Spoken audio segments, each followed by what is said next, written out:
नमस्कार मित्रांनो, मी उदय लाड पुन्हा एकदा स्वागत करतो आपल्या सर्वांचा आवडत्या यूट्यूब चॅनल शेती मित्र वर व्हिडिओ पाहणाऱ्या प्रत्येक शेतकरी मित्राचे आणि कास्तकार बांधवाचे आजच्या व्हिडिओमध्ये मनापासून खूप खूप स्वागत। मित्रांनो, थंबनेल पाहितलं, टायटल वाचलं होईल मित्रांनो, सामान्य सोयाबीन उत्पादक कास्तकार बांधवांसाठी सर्वात महत्त्वाचा व्हिडिओ की आता सोयाबीनची पेरणी करण्यापूर्वी या 4 महत्त्वाच्या गोष्टी 100% लक्षात ठेवा। होईल मित्रांनो, ही सध्याच्या कंडिशनची सर्वात महत्त्वाची अपडेट आहे। हा सध्याच्या कंडिशनचा सर्वात महत्त्वाचा व्हिडिओ आहे की सोयाबीनची पेरणी करण्यापूर्वी या 4 मुख्य गोष्टी 100% लक्षात ठेवा। मग सोयाबीनची पेरणी करण्यापूर्वी लक्षात ठेवल्या जाणाऱ्या या 4 महत्त्वाच्या गोष्टी कोणत्या, आणि जर या 4 गोष्टीचा आपल्याला सोयाबीनची पेरणी करण्यापूर्वी विसर पडला तर 100% लक्षात ठेवा की आपल्याला दुबार पेरणीच्या संकटाचा सामना करावा लागू शकते। यामुळे जर आपल्याला दुबार पेरणीच्या संकटाचा सामना करायचा नसेल आणि या वर्षी सोयाबीनचं विक्रमी उत्पादन घ्यायचं असेल तर सोयाबीनची पेरणी करण्यापूर्वी या 4 महत्त्वाच्या गोष्टी 100% लक्षात ठेवा। मग या 4 महत्त्वाच्या गोष्टी कोणत्या की ज्या 4 महत्त्वाच्या गोष्टी सोयाबीनची पेरणी करण्यापूर्वी आपल्याला लक्षात ठेवायच्या आहेत, याबद्दल अधिक माहिती जाणून घेण्यासाठी आपण सर्वांनी हा व्हिडिओ आता सुरुवातीपासून शेवटपर्यंत पाहावा। हा व्हिडिओ सुरुवातीपासून शेवटपर्यंत पाहत असताना जर आपल्याला मनापासून हा व्हिडिओ आवडला तर जरूर या व्हिडिओला या ठिकाणी एक लाईक करा। जास्तीत जास्त कास्तकार बांधवांपर्यंत हा व्हिडिओ पाठविण्यासाठी या व्हिडिओला या ठिकाणी जरूर शेअर करा। शेअर करण्यासाठी आपण personal WhatsApp number, WhatsApp group, Telegram group, Facebook, Instagram, Snapchat या सोशल मीडियाच्या साधनांचा वापर करून जरूर या व्हिडिओची लिंक या ठिकाणी शेअर करा। राहिला असेल आपलं सबस्क्राइब करायचं तर प्रत्येक मायबाप शेतकरी मित्राला आणि कास्तकार बांधवाला हात जोडून मनापासून कळकळीची विनंती करतो की मायबाप शेतकरी मित्रांनो आणि कास्तकार बांधवांनो, आपल्या सर्वांना मी आपलं मानलंय। आयुष्याच्या शेवटच्या श्वासापर्यंत आपल्या सर्वांना मी आपलंच मानणार। आपण देखील मला आपलं आणि घरातील सदस्य या ठिकाणी मानत असाल तर जरूर चॅनलला सबस्क्राइब करून घ्या। सबस्क्राइब करण्यासाठी या व्हिडिओच्या डाव्या साईडला खालच्या बाजूस येऊन दिसणाऱ्या लाल रंगाच्या सबस्क्राइबच्या किंवा मराठीतील सदस्य व्हाच्या ऑप्शनला टच करा। त्यानंतर रंग बदलून बाजूला एक घंटी येईल, या घंटीला टच करून ऑल या नोटिफिकेशनला ऑन करा। यामुळे येणारा प्रत्येक व्हिडिओ हा आपणास या ठिकाणी मिळत राहतो। तर बघा मित्रांनो, सामान्य सोयाबीन उत्पादक कास्तकार बांधवांसाठी सर्वात महत्त्वाचा व्हिडिओ की सोयाबीनचं विक्रमी उत्पादन घ्यायचं असेल तर सोयाबीनची पेरणी करण्यापूर्वी या 4 महत्त्वाच्या गोष्टी 100% लक्षात ठेवा। जर या 4 गोष्टी तुम्ही लक्षात ठेवल्या तर या वर्षी दुबार पेरणीचं संकट तुमच्यापर्यंत येणार नाही व एकरी 20 क्विंटल सोयाबीनचं उत्पादन तुम्हाला मिळवण्यापासून कुणीही वंचित करू शकणार नाही। पण या 4 गोष्टीचा विसर जर पडला तर आपलं नुकसान होऊ शकते। म्हणून मायबाप कास्तकार बांधवांनो, शेतकरी मित्रांनो, या 4 महत्त्वाच्या गोष्टी या ठिकाणी जाणून घ्या। या 4 गोष्टी लक्षात ठेवा, या 4 गोष्टीचा विसर पडू देऊ नका, नाहीतर मित्रांनो तुमचं नुकसान होईल। आणि जेव्हा तुमचं नुकसान होईल ते नुकसान माझं असेल, तुम्हाला येणारी अडचण म्हणजे माझं अपयश। म्हणून मायबाप कास्तकार बांधवांनो, व्हिडिओ शेवटपर्यंत पहा आणि या 4 महत्त्वाच्या गोष्टी कोणत्या ते या ठिकाणी लक्षात घ्या। तर पहिली गोष्ट मित्रांनो, बघा मित्रांनो, काय झाले, परवा दिवशी कुठं पाऊस पडलाय, कुठं काल पडलाय, कुठं आज पाऊस पडत आहे. मग अशा परिस्थितीमध्ये पहिला पाऊस मोठा पडला म्हणून आपल्याला लोभ वाढतो. आपल्याला वाटते की या पावसामध्ये मी या ठिकाणी पेरणी करून घ्यावी का. आपल्याला वाटते माझा शेजारी माझ्या पुढे जाईल, माझ्या शेजाऱ्याचं त्या ठिकाणी उत्पादन भरघोस होईल. मग अशा भीतीपोटी म्हणून तो करतोय म्हणून आपण करतो आणि निसर्गाला फाटा देतो. मित्रांनो, अशा परिस्थितीमध्ये होतंय काय की पहिला पाऊस पडला तर वरून पडणारा पाऊस आणि त्या ठिकाणी खाली असणारी तापलेली माझी धरित्री माय या ठिकाणी वाफा बाहेर निघतात. आहो, तापलेल्या तव्यावरती 4 थेंब पाण्याचे टाकून तर बघा, तुम्हाला लक्षात येईल की वाफ कधी बनली लक्षात सुद्धा येणार नाही. मग अशा परिस्थितीमध्ये मला सांगा, वरून पडणारा पाऊस, खाली तापलेली भूमाता, तर अशा परिस्थितीमध्ये निघणाऱ्या वाफेमध्ये जर सोयाबीनचं बीज जमिनीच्या आतमध्ये टाकलं तर भाजून निघणार का नाही? 100% भाजून निघणार. आणि म्हणून हे बीज खराब होणार, हे बीज नासणार. आणि हे बीज जर नासलं, नष्ट झालं, खराब झालं तर नुकसान हे आपलं होणार. 30 किलो बीज आपण पेरलं, त्यातून 15 किलो नष्ट झालं तर उरलं काय? धड. मित्रांनो, या ठिकाणी पेरत त्या डबल पेरता पण येईन आणि सोडता पण येईन. आणि सोडलं तर पळते, धरलं तर चावते, अशी गत होईल मित्रांनो. म्हणून तुमचं नुकसान टाळण्यासाठी तुमचा भाऊ, तुमचा मित्र, तुमचा सखा तुम्हाला सांगतोय की कृपया 2 ते 3 पाऊस पडेपर्यंत अजिबात सोयाबीनची पेरणी करायची नाही.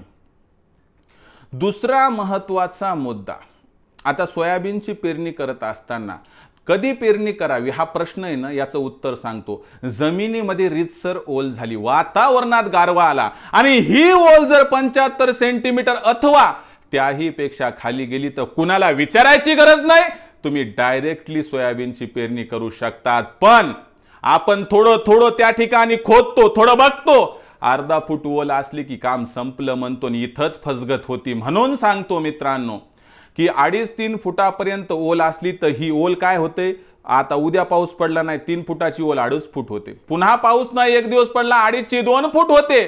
पण मुख्यतः अर्धाच फूट ओल असेल तर 3 दिवसात ती ओल निघून जाते आणि सोयाबीनचं बीज खराब होऊ शकते. म्हणून कमीत कमी 75 सेंटीमीटर ओल असेपर्यंत जोपर्यंत जात नाही जमिनीच्या तोपर्यंत पेरणी करायची नाही. तिसरा महत्त्वाचा मुद्दा, सोयाबीनची पेरणी आपण करत आहोत. तर ही सोयाबीनची पेरणी करत असताना पाऊस पडला, पहिला पाऊस पडला, दुसरा पाऊस पडला. तुम्हाला माहिती आहे का की निसर्गाचं काय मत आहे की बाबा पहिला पाऊस पडला, दुसरा पाऊस पडला तर धानापेक्षा तण हे फार लवकर उगवते. या तणाला उगवू द्या. उगवल्यानंतर काय करा मित्रांनो, पावसाळी पाळी घाला. जर तुम्ही पावसाळी 1 अथवा 2 पाळ्या घातल्या तर एक तर हे तण गायब होईल. दुसरी गोष्ट, हे तण हिरवळीचं खत म्हणून आपल्या पिकास उपयुक्त होईल. म्हणजे जिथं तुम्हाला उपद्रव होणार होता तिथं उपयोग होईल का नाही, जे तुमच्या अडचणीचं होतं ते तुमच्या फायद्याचं होणार का नाही. म्हणून मित्रांनो, जर बैल असतील तर पावसाळी पाळी घाला, ट्रॅक्टर असेल तर पावसाळी पाळी घाला. पण पहिला दुसरा पाऊस पडू द्या, पाऊस तणाला वर येऊ द्या आणि त्या ठिकाणी पाळी घाला. यामुळे तण गायब झालं तर तण आणि धान याच्यामध्ये स्पर्धा होणार नाही. मला सांगा, एक असं घोडा मैदान आहे की जिथे एकच घोडा धावतोय, पहिला नंबर कोणाचा येईल? त्याच घोड्याचा ना. मग मला सांगा, जर आपल्या धानाला तणाकडून अडचणच निर्माण होणार नाही तर आपलं धान हे कधी अडचणीत येऊ शकेल का? त्याची स्पर्धा आहे का? अजिबात नाही. म्हणून टाकलेला खत, दिलेले न्यूट्रिएंट सगळे त्याला मिळतील. म्हणून मित्रांनो, पहिला दुसरा पाऊस पडू द्या, तण येऊ द्या आणि पावसाळी पाळी घालून या तणाचं धनात रूपांतर करा, म्हणजे खतात रूपांतर करा. ही महत्त्वाची गोष्ट. शेवटचा मुद्दा, चौथा मुद्दा जो आहे की आता पाऊस पडला तर पाऊस पडल्यावर घाई गडबडीत तुम्ही घरचं बीज घेतलं, पेरणी केली, जमतंय का हो? बीज उठलं नाही उठलं तर किती आपल्याला अडचण आहे. मग एक काम करा, पहिली गोष्ट ठरवा किंवा घरचं बी वापरायचं का कंपनीचं. माझं काय मत आहे तुम्हाला सांगतो. मी मागच्या 2-3 दिवसाखालच्या व्हिडिओ सांगितले बा, घरचं वापरलं तर काय, कंपनीचं वापरलं तर काय. बघा, कंपनीचं बीज आणत असाल तर एक काम करा, 2 दिवसानं पेरणी म्हणता आधीच आणून ठेवा. ब्रँडेड कंपनीचं बियाणं आणा, A1 क्वालिटीचं आणा, डबल टॅगचं आणा. कोणतं आणायचं हे तुम्ही तुमच्या जमिनीच्या पोतानुसार ठरवा. मी कोणावर बळजबरी करणार नाही. परंतु ज्यांना आता घरचंच बी पेरायचं त्यांच्यासाठी सल्ला देतो की आपल्याकडे जे बीज आहे ते काय करा, 100 बिया घ्या, कोंड्यात टाका आणि जर रिझल्ट 75 ते 80% वर आलं, म्हणजे 100 पैकी जर समजा 80 रोपं उगवली तर घरचं बी वापरा, अन्यथा घरचं बी अजिबात वापरायचं नाही. मला सांगा मित्रांनो, जर आपल्याच्यानं बीज पेरणी करताना बीजच खराब लागलं किंवा ते बीज योग्य पद्धतीनं उठलं नाही तर समोर कितीही कष्ट करून फायदा आहेत का? अजिबात नाही. आपला मुलगा आहे लहान, त्याच्यावरती आपण संस्कार करतो, सगळं करतो. जर तो मुलगा व्यवस्थित नाही निघाला तर कमावलेल्या प्रॉपर्टीला काही किंमत आहे का मित्रांनो? अजिबात नाही. म्हणून तुम्हाला काय सांगतोय मित्रांनो या ठिकाणी की सोयाबीन महत्त्वाचे, पेरणी महत्त्वाची. जोपर्यंत ही यशस्वी होणार नाही तोपर्यंत पुढच्या मेहनतीला अजिबात किंमत असणार नाही. आणि ओल ही आपल्याला पुरेपूर खाली जाऊ द्यायची आणि त्यानंतर पेरणी करायची. आणि सोयाबीनचं बियाणं जास्त जमिनीत खोलवर पडू द्यायचं नाही, कारण खूप खोल गेलं तर त्याची क्षमताच नसते की ते जमिनीच्या बाहेर 4 बोट खूप झालं इथपर्यंत खोल गेलं तरी. तर या पद्धतीनं मित्रांनो जर आपण या 4 गोष्टीचं पालन केलं तर मला वाटते तुम्हाला कसल्याही प्रकारच्या कोणत्याही प्रकारच्या अडचणीचा सामनाही तर करावा लागणार नाही. आणि या 4 महत्त्वाच्या गोष्टींमुळे दुबार पेरणीचं संकट तुम्हाला रोखता येईल. या 4 गोष्टींमुळे मित्रांनो तुम्हाला यावर्षी एकरी 20 क्विंटल सोयाबीन उत्पादन सुद्धा मिळवता येईल. तर मग मित्रांनो मला एकच गोष्ट सांगा की तुम्ही या 4 गोष्टी लक्षात ठेवणार अथवा नाही, या 4 गोष्टीचा कृपया विसर पडू देऊ नका, आपला खूप फायदा होईल. याच पद्धतीचे मित्रांनो व्हिडिओज जे की उत्पादनात भरीव वाढ तुम्हाला देतील हे घेऊन येत राहील. त्यामुळे पाहत रहा आवडतं यूट्यूब चॅनल शेती मित्र. काही समस्या असतील तर प्लीज कमेंट सेक्शनमध्ये लिहून कळवा. पोटतिडकीतून या ठिकाणी जीवाचं रान करून तुम्हाला प्रत्येक गोष्टीचं सोल्युशन देण्याचा प्रामाणिक प्रयत्न करत राहील. व्हिडिओ आवडला असणार त्यामुळे लाईक करा. जास्तीत जास्त कास्तकार बांधवांपर्यंत हा व्हिडिओ पाठविण्यासाठी नक्की शेअर करा. शेअर करण्यासाठी आपण personal WhatsApp number, WhatsApp group, Telegram group, Facebook, Instagram, Snapchat या सोशल मीडियाच्या साधनांचा वापर करून जरूर लिंक शेअर करत चला. राहिला असेल आपलं सबस्क्राईब करायचं तर प्रत्येक मायबाप शेतकरी मित्राला आणि कास्तकार बांधवाला मी हात जोडून मनापासून कळकळीची विनंती करतो. मायबाप शेतकरी मित्रांनो आणि कास्तकार बांधवांनो, आपल्या सर्वांना तर मी आपलं मानले. आयुष्याच्या शेवटच्या श्वासापर्यंत आपल्या सर्वांना मी आपलंच मानणार. आपण देखील मला आपलं आणि घरातील सदस्य या ठिकाणी मानत असाल तर जरूर सबस्क्राईब करा. सबस्क्राईब करण्यासाठी या व्हिडिओच्या डाव्या साईडला खालच्या बाजूस येऊन दिसणाऱ्या लाल रंगाच्या सबस्क्राईबच्या किंवा मराठीतील सदस्य व्हायच्या ऑप्शनला टच करा. त्यानंतर रंग बदलून बाजूला एक घंटी येईल, या घंटीला टच करून ऑल या नोटिफिकेशनला ऑन करा. यामुळे येणारा प्रत्येक व्हिडिओ हा आपणास या ठिकाणी मिळत राहतो. तर मित्रांनो, अशाच एका नवीन व्हिडिओसह मी आपला मित्र उदय लाड आपल्या सर्वांच्या आवडत्या यूट्यूब चॅनल शेती मित्रवर मिळत राहील.